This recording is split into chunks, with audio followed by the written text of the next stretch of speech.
छोटन ने सबके सामने बिपाशा का खेल खत्म किया। जी हाँ दोस्तों, सीरियल झनक के आगामी ट्रैक में हमें यह देखने को मिलता है कि बिपाशा के बदले हुए स्वभाव को लेकर मीनू और छोटन को कुछ समझ नहीं आता।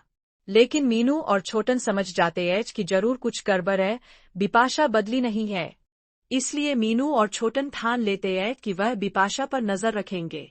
इसके बाद छोटन और मीनू बार बार बिपाशा पर नजर रखते हैं। एक दिन बिपाशा किसी से बात कर रही होती है और उससे कह रही होती है, आपका काम जल्दी ही हो जाएगा, मुझे थोड़ा टाइम दो। यह सुनकर छोटन और मीनू का शक और बढ़ जाता है।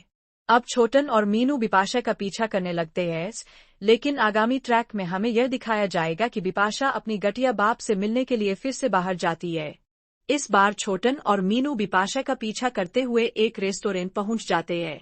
वहां जाकर छोटन देखता है कि बिपाशा किसी आदमी से बात कर रही है और वह आदमी कोई और नहीं बल्कि बिपाशा का घटिया बाप ही है।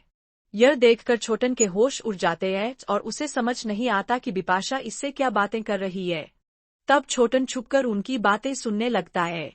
छोटन को पता चल जाता है कि बिपाशा जनक के खिलाफ घटिया प्लान बना रही है और जनक को बनारस भेजने की कोशिश कर रही है ताकि वह अपना पीछा अपने घटिया बाप से छुड़ा सके। इस तरह अब कहानी आगे बहुत ही दिलचस्प होने वाली है, क्योंकि अब छोटन बॉस हाउस पहुंचकर सबके सामने बिपाशा का पर्दाफाश कर देता है। सबको यह पता चल जाता है कि बिपाशा अभी भी नहीं सुधरी है।